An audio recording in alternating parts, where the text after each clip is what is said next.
गोंदिया जिल्हा मध्यवर्ती सहकारी बँकेच्या एकूण 18 संचालक पदांसाठी आज मतदान घेण्यात येणार आहे।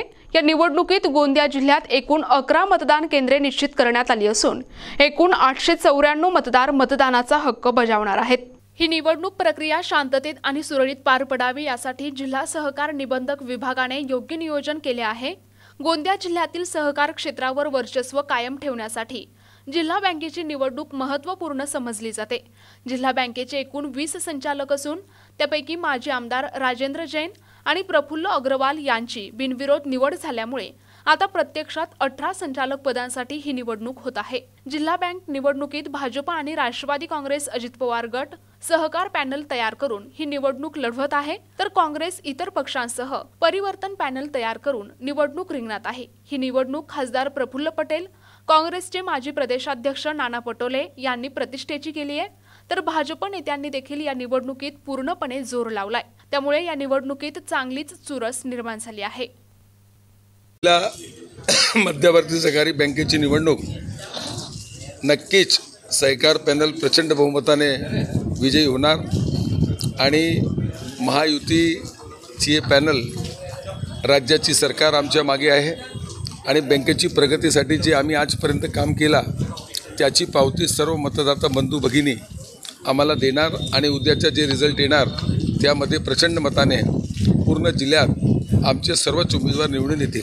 या निवडणुकीमध्ये 2 विद्यमान आमदार आणि 2 माजी आमदार देखील आहेत। काय वाटतं ही निवडणूक किती महत्त्वाची झाली यावेळेला? महत्त्वाची हे गोंदिया जिल्हा मध्यवर्ती सहकारी बँक जिल्ह्याची सर्वात महत्त्वपूर्ण संस्था आहे आणि यामध्ये ज्या पद्धतीने 2 आमदार 2 माजी आमदार या पद्धतीने जे निवडणुकीमध्ये सर्व पॅनल ठरलेली आहे, या पॅनलमध्ये आमची पॅनल एक व्यवस्थित आणि आमच्या मागे शासन प्रगतीसाठी शासनाची गरज राहते। आज आमच्याकडे गोंदिया जिल्ह्यात आमचे महायुतीचे 5 आमदार आहे आणि 1 खासदार आहे। आमचा फार मोठा सपोर्ट आहे। माननीय प्रफुल्ल पटेलजी, माननीय परिणय फुकेजी, माननीय विनोद अग्रवालजी, माननीय संजय पुरामजी, राजकुमारजी बडोले आणि विजयभाऊ राहंगडाले या पद्धतीनं या पॅनलला प्रचंड मत भेटणार आणि उद्या जेव्हा रिझल्ट येतील तेव्हा नक्कीच आमची सहकार पॅनल दूरदर्शन निशांचे सर्व लोक निवडून येतील। प्रफुल्लभाई पण आता मतदान करायला येणार आहेत, तरी पण काय मतदान करणं त्यांचे हक्क आहे आणि ते मतदानासाठी मुंबईहून निघाले 11:30-12पर्यंत त्या येऊन मतदान करणार आहे। गोंदिया डिस्ट्रिक्ट सेंट्रल कोऑपरेटिव्ह बँकेच्या निवडणुकीमध्ये आमची परिवर्तन पॅनल उभी आहे। या परिवर्तन पॅनलला ज्या काही या मतदारसंघात असणाऱ्या सर्व मतदारांनी जर भरघोस यश दिल्याच्या नंतर संचालक मंडळ जर निवडून आल्यानंतर पहिला प्रश्न आमचा हा राहील की ज्या पद्धतीनं या मागच्या कार्यकाळामध्ये या संचालक मंडळांनी सेवा सहकारी संस्थांचा अनिष्ट तफावतीचा मुद्दा फार मोठा केल्यामुळे सगळ्या सेवा सहकारी संस्था डबघाईस आलेल्या आहेत आणि म्हणून त्यांचा दर्जा उंचावून घेणं ही प्राथमिकता आमच्या या परिवर्तन पॅनलची राहील।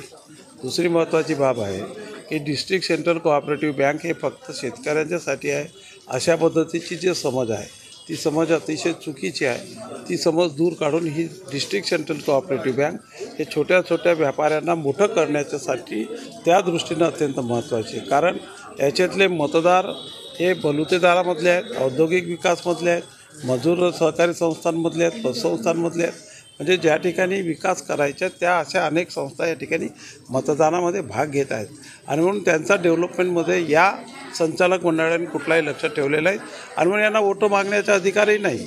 वोटं मागूच नाहीत या लोकांनी, कारण या लोकांनी स्वतः पुरता हे जगण्याचं काम केलेलं आहे। आणि दुसरी महत्त्वाची बाब, ही बँक शेतकऱ्यांच्यासाठी काम करणारे आहे, तेव्हा या बँकेमध्ये व्यापारी वर्गासारखे जर काही लोक असतील तर ते त्याचा विकास करू शकत नाही आणि म्हणून परिवर्तन पॅनल निश्चितपणानं ताकदीनेची या जिल्ह्यातील सर्वसामान्य शेतकरी असो, शेतमजूर असो आणि इतर संस्थांचे जे काही कामं असतील ते सगळे करण्याचं काम केलं जाईल एवढंच आपल्याला सांगू इच्छितो। 2 माजी आमदार या निवडणुकीत उभे आहे। ही निवडणूक अतिशय महत्त्वाची वाटते लोकांना, काय सांगा? बघा, ॲक्च्युली जर विचार केला तर आमदारांनी या ठिकाणी यायला नव्हतं पाहिजे, कारण तो त्यांचा क्षेत्र फार मोठा आहे। ते बँकेमध्ये महाराष्ट्राच्या विधानसभेत मुंबईमध्ये विधान भवन आहे, मुंबईला मंत्रालय आहे, या मंत्रालयात जाऊन ते काम करू शकत नाही, ते बँकेमध्ये काय करणार आहेत? कोणत्या बँकेमध्ये काम आहे?